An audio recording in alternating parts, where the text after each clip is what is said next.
A segunda história fala da divulgação irresponsável de um drama íntimo. Na carta que publicou ontem, a atriz Clara Castanho diz que foi violentada não só pelo homem que a estuprou, mas também pelo julgamento das pessoas. É o relato mais difícil da minha vida. Pensei que levaria essa dor e esse peso somente comigo. Esta é a primeira frase da carta divulgada ontem pela atriz Clara Castanho, de 21 anos, em sua rede social.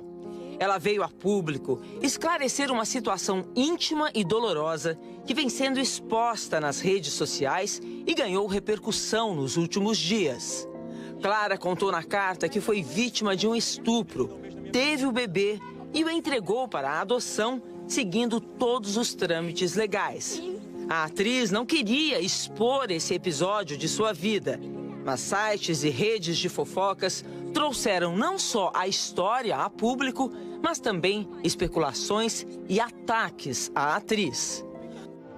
Tudo começou com um post do jornalista Matheus Baldi no dia 24 de maio, dizendo que Clara teria dado à luz a uma criança. A pedido da própria atriz, o post foi apagado. Mas a notícia se espalhou.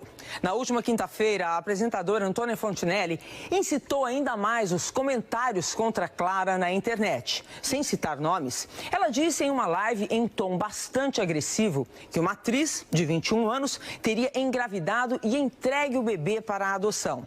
E depois disso, Clara se manifestou pela primeira vez sobre o assunto através de uma carta aberta em sua rede social. Fui estuprada. Relembrar esse episódio traz uma sensação de morte, porque algo morreu em mim.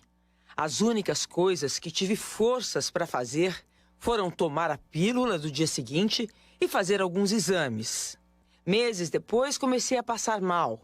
O médico sinalizou que podia ser uma gastrite, uma hérnia estrangulada ou um mioma. Fiz uma tomografia e o exame foi interrompido às pressas. Fui informada que eu gerava um feto no meu útero. Sim, eu estava quase no final da gestação quando eu soube. Meu mundo caiu. Clara conta que seguia menstruando normalmente e que não havia ganhado peso. E que ao contar para o médico que tinha sido estuprada, se sentiu violada e culpada novamente. Esse profissional me obrigou a ouvir o coração da criança.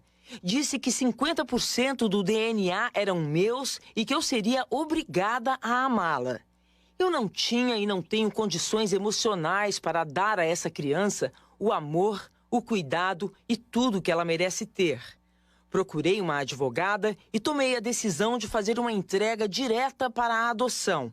Passei por todos os trâmites: psicóloga, Ministério Público, juíza, audiência, todas as etapas obrigatórias. Um processo que, pela própria lei, garante sigilo para mim e para a criança. Essa advogada explica que mesmo que Clara não tivesse sido estuprada, ela poderia legalmente entregar a criança para a adoção.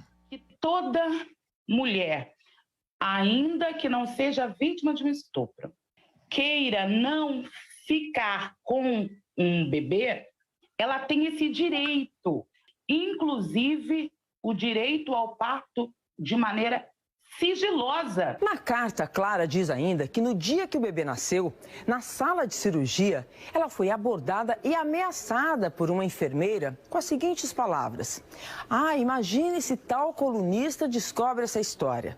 E quando Clara voltou para o quarto, já tinha mensagens do colunista com todas as informações.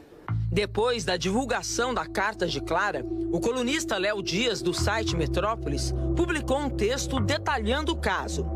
A doutora Faida diz que tanto Léo Dias como Antônia Fontinelli podem responder por difamação.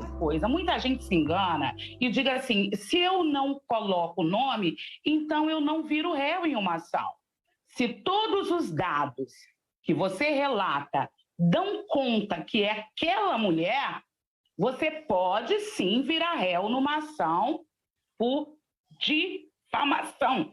Na carta, Clara diz ainda: vocês não têm noção da dor que eu sinto. Tudo o que eu fiz foi pensando em resguardar a vida e o futuro da criança. Cada passo está documentado e de acordo com a lei.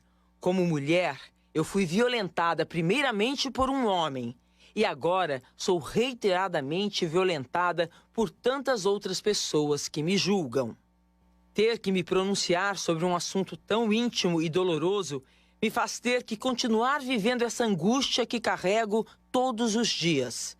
Espero que, ao menos, tudo o que me aconteceu sirva para que mulheres e meninas não se sintam culpadas ou envergonhadas pelas violências que elas sofrem. Entregar uma criança para a adoção não é crime, é um ato de supremo cuidado.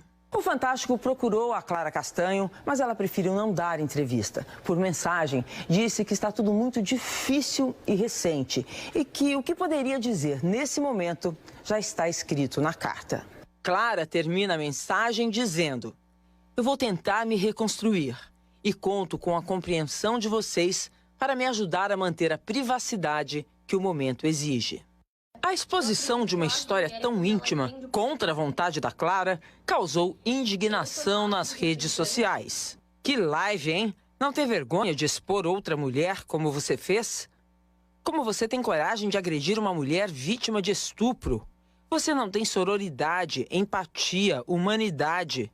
É preciso louvar a coragem de Clara Castanho e ser solidário com a sua dor. Atriz desde pequena, Clara fez novelas na Globo como Viver a Vida, Morde a Sopra e Além do Tempo. Fãs, amigos e colegas formaram uma imensa rede de solidariedade que está amparando a atriz. Como Paola Oliveira. Sinta-se acolhida por todos que te respeitam. É o que importa sempre, focar no respeito, amor, na justiça. Maísa escreveu: te amo pra sempre, estou com você. Zezé Mota: ninguém tem o direito de expor a dor de ninguém. Força, amada. Ludmila escreveu: sinta-se abraçada e conte comigo. Comentando as postagens de apoio, a atriz agradeceu a admiradores e aos colegas como Bruno Mazeu. Obrigada por esse cuidado tão grande. Obrigada. Nunca foi sobre fetos e crianças. Sempre foi sobre querer colocar regras e limites no nosso corpo. O hospital em que Clara foi atendida, na Grande São Paulo, disse em nota que abriu sindicância para apurar o caso e que se solidariza com a paciente e familiares. O Conselho Regional de Enfermagem de São Paulo diz que vai apurar a denúncia da atriz sobre vazamentos de informações sigilosas. E o Conselho Federal de Enfermagem informa que determinou a apuração da ocorrência e que tomará todas as providências para a identificação dos responsáveis pelo vazamento de informações sigilosas. Em postagem, Lilian Tarran, diretora de redação do Metrópolis, diz que o site expôs de forma inaceitável os dados de uma mulher vítima de violência brutal e que a matéria foi retirada do ar. Hoje à tarde, o colunista Léo Dias pediu perdão à atriz. Ele diz que não deveria ter escrito nenhuma linha sobre esta história ou ter feito qualquer comentário sobre algo a respeito do qual não tem o direito de opinar.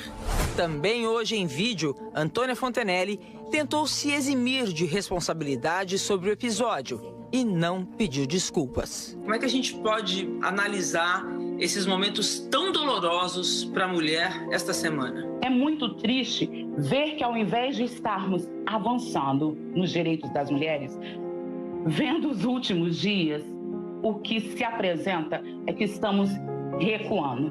Mas a gente precisa unir forças para que estes tristes episódios não impeçam que a gente avance.